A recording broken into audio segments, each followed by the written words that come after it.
La notizia della sua scomparsa è arrivata di prima mattina come un fulmine a ciel sereno. È morto Gianni Di Marzio, lo scopritore di Diego Armando Maradona e Cristiano Ronaldo, ma anche il direttore sportivo, che da dirigente riportò il Venezia Calcio in Serie A nella stagione 1997-98, dopo oltre 30 anni.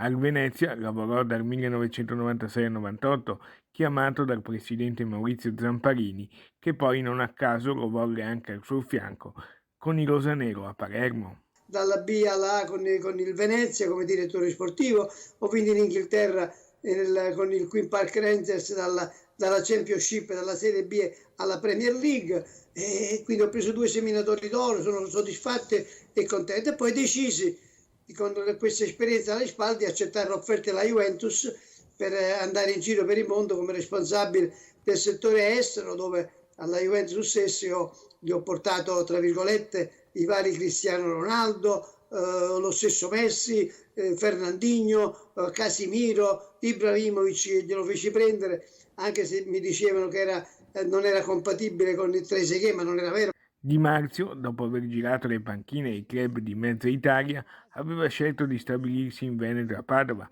sua città d'adozione. Lascia la moglie, il figlio Gianluca, giornalista e uno dei maggiori esperti di calciomercato. A Venezia lo legano tantissimi ricordi, tra i quali l'immancabile presenza nella manifestazione benefica Calcetto dei Campioni a Carnevale nel parquet dell'Arsenale.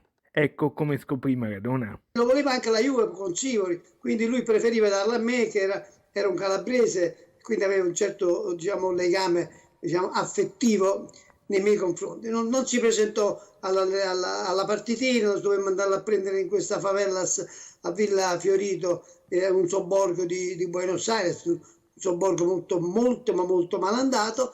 E a me, dopo, quando io gli ho promesso che lo portavo a Napoli, che gli cambiavo la vita, lui giocò e io un quarto d'ora l'ho fatto uscire perché ha fatto 3 magie, qualcosa di speciale, e si vedeva che era una divinità del calcio.